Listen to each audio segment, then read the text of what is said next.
Hola, hoy vamos a ver el tema de los elementos constitutivos del Estado argentino. Vamos a tratar de hacer un breve repaso por los tres elementos que componen todo Estado.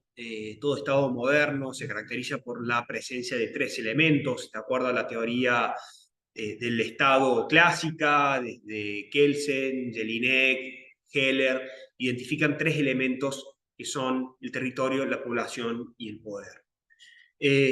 Partimos brevemente de este encuadre constitucional del Estado argentino a partir de la obra de Vidal Campos en su compendio de 2008, en la que podemos decir que el Estado argentino como Estado-nación, como Estado moderno, como Estado, como organización territorial, político-territorial, surge en 1853, digamos, tiene una fecha de nacimiento, el 1 de mayo de 1853, cuando se sanciona la Constitución de la Confederación Argentina, luego modificada en 1860 con la incorporación de la provincia de Buenos Aires, nace como un Estado nuevo. Esto, como ustedes saben, ha generado enormes discusiones en el derecho constitucional argentino acerca de si las reformas o las modificaciones de 1860 fueron una reforma a la Constitución de 1853 o fueron parte integrante del ejercicio del poder constituyente originario, que se cierra en un acto complejo en 1860, como sostienen Sánchez Viamonte, Vidal Campos y otros autores, o bien si fue una reforma constitucional, como sostienen, por ejemplo, algunos autores como Díaz Ricci, Néstor Sagüez, entre otros. Eso también nos trae a colación la cuestión de si hablamos de la Constitución, si nuestra Constitución es de la 1853, es la de 1860 o es la Constitución de 1853-60. Dejando de lado esta discusión que corresponde a la primera parte de la teoría del derecho constitucional argentino, decimos que el Estado argentino nace con la Constitución de 1853 y se perfecciona con la reforma de 1860, que significó la reincorporación o la incorporación del Estado por entonces independiente de Buenos Aires. Previamente a la constitución del Estado argentino, decimos que este estuvo constituido por las provincias preexistentes. Entre 1810 en adelante, hasta 1852, 1853, se fueron autonomizando las provincias argentinas hasta surgir las 14 provincias originarias a lo largo de todo un proceso que se da prácticamente desde la Revolución de Mayo de 1810, con un periodo de aceleración del proceso de autonomía provincial a partir de 1820, y que podemos decir que concluye con el proceso de autonomización de la última de las provincias originarias, que es Jujuy, en 1834. Estas provincias preexistentes, por acuerdo y voluntad de ella, como bien dice el preámbulo de nuestra Constitución, fueron las que dieron inicio u origen al Estado argentino. De ahí que también tengamos distintas denominaciones oficiales. El artículo 35 fue incorporado en la reforma de 1860, justamente para dar de alguna manera legitimidad a todo el proceso de organización que tuvimos desde 1810 hasta 1853. Y así es que la Constitución reconoce como nombres oficiales del Estado argentino el de Provincias Unidas del Río de la Plata, República Argentina, Confederación Argentina, que era el nombre que había adoptado la Constitución, el texto originario de 1853, y se va a utilizar para en la formación y sanción de las leyes, la leyenda Nación Argentina. Pero todas estas son denominaciones oficiales del Estado argentino. Ahora bien, como bien decíamos, los elementos del Estado para la teoría clásica del Estado son tres: la población, el territorio y el poder. Acá agregamos un cuarto, que es el gobierno, porque seguimos en este punto a Vidal Campos, quien sostiene que el gobierno es un elemento aparte y que constituye el cuarto elemento del Estado. En mi opinión personal, y siguiendo la teoría clásica de Jelinek, de Kelsen, de Heller, tomamos tres elementos: la población, el territorio y el poder, y el gobierno aparece entonces como una característica del poder o como un elemento que se desprende del elemento poder. Lo mismo sucede, por ejemplo, con el derecho. Hay otros autores del derecho político, como por ejemplo Fay, quien sostiene que un cuarto elemento del Estado es el derecho. Lo mismo, igualmente también consideramos que el derecho se desprende de este elemento poder. Analizamos brevemente entonces el primer elemento, que es la población.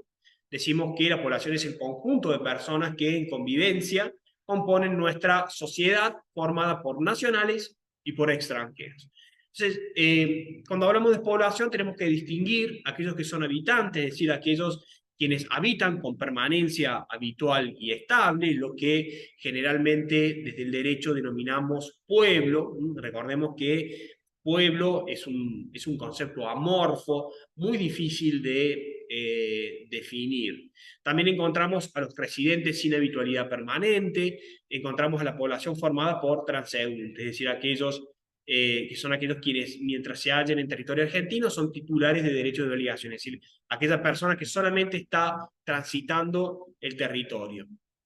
Encontramos entonces el término pueblo, decíamos que es un concepto amorfo, se usa para denominar la parte de la población que tiene derechos políticos. Esta es la concepción de Hans Kelsen. Es decir, pueblo es aquella parte de la población que tiene derechos políticos.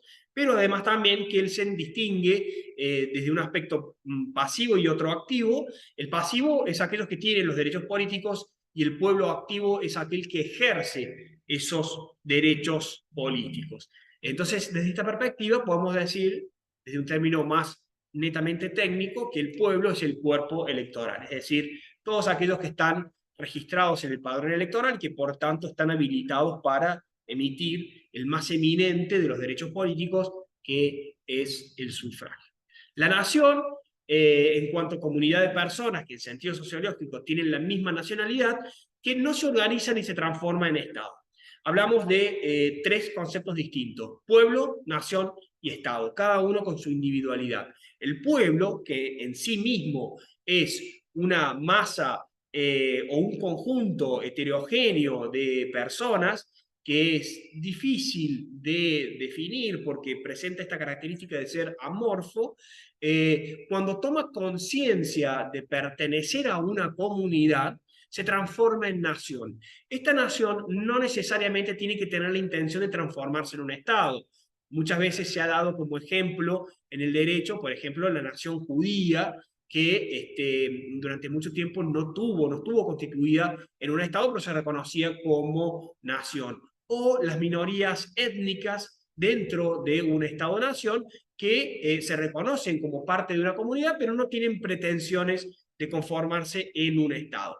Ahora, para que esa conciencia de pertenecer a una comunidad, hay que sumarle la voluntad política de transformarse en un Estado.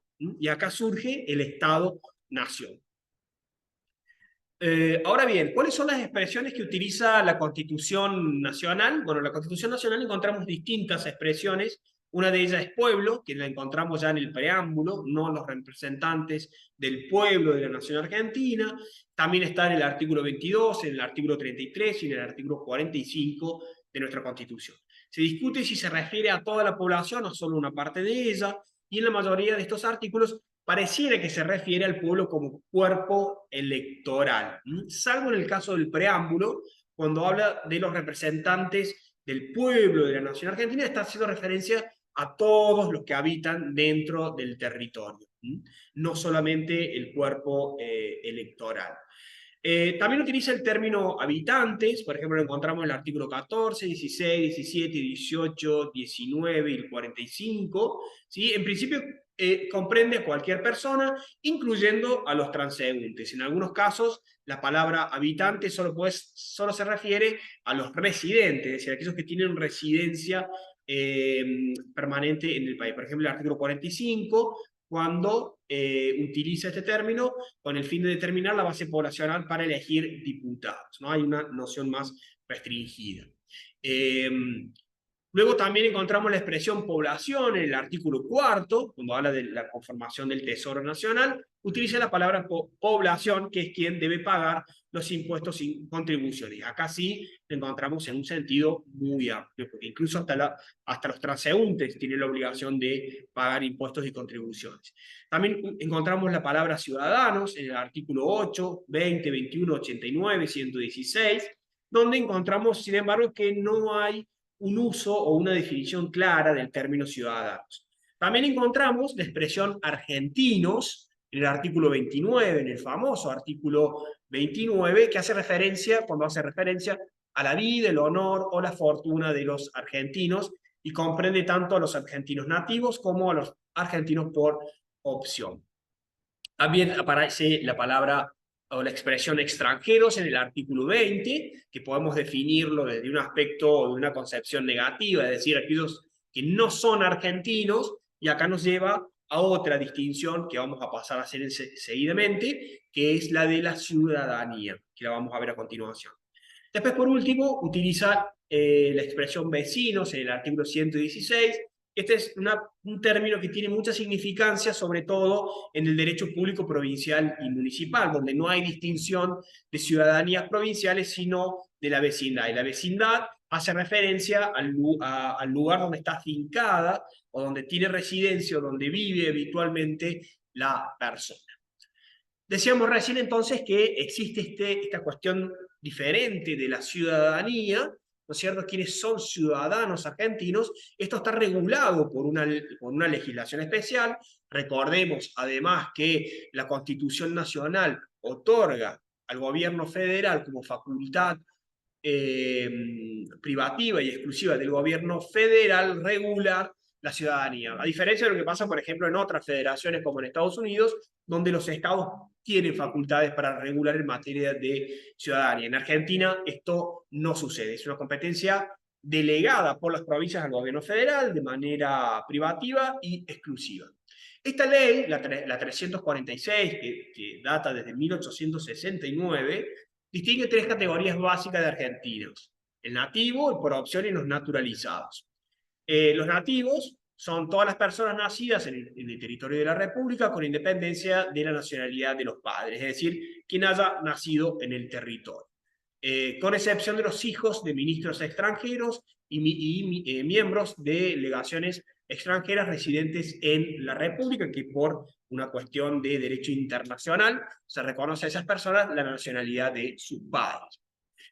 Cuando hablamos de los ciudadanos nativos, nos regimos por el llamado principio del ius solis, es decir, del lugar o la tierra donde esa persona ha nacido.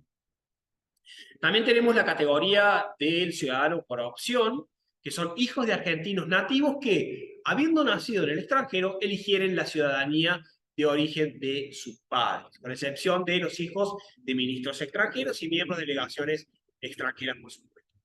En este caso, esta categoría de ciudadanos tiene un origen histórico. Recordemos que durante el régimen rosista muchos argentinos se fueron exiliados del país durante muchos años, décadas en algunos casos, habiendo formado familias y habiendo tenido hijos en el exterior, que después de la caída del régimen rosista volvieron al país. Entonces, querían, digamos, que sus hijos pudieran acceder a la ciudadanía argentina con esta categoría especial que es el argentino por opción, que tiene una particularidad que la vamos a ver más adelante. Y finalmente, la naturalización, el argentino por naturalización, son los extranjeros que obtienen la ciudadanía argentina, es decir, aquella persona nacida en el extranjero, de padres extranjeros, que viene a la Argentina y que solicita la ciudadanía a través de la justicia federal, competencia privativa y exclusiva del gobierno federal, demostrando simplemente una residencia de 2 años continuo. En este caso, bueno, los extranjeros mayores de 18 años que residiesen en la República 2 años continuos y manifestasen ante los jueces federales de sección su voluntad de serlo, los extranjeros que acrediten dichos jueces haber prestado cualquiera que sea el tiempo de su residencia a alguno de los servicios previstos en la ley, como por ejemplo el servicio militar. La ley 346 unifica el concepto de nacionalidad y de ciudadanía, es decir, no existen nacionales no ciudadanos, todos los nacionales son ciudadanos argentinos. Y según la Corte, ello no implica que los ciudadanos nacionales gocen igualmente de los derechos políticos, ya que hay condicionamientos que la ley o la jurisprudencia han reputado razonables. Y acá entra una de las principales limitaciones, digamos, desde el punto de vista del derecho político, que está dada con respecto a los ciudadanos argentinos naturalizados, y que es para acceder al cargo de presidente de la República. Solo pueden acceder al cargo de presidente de la República aquellos argentinos nativos o por opción.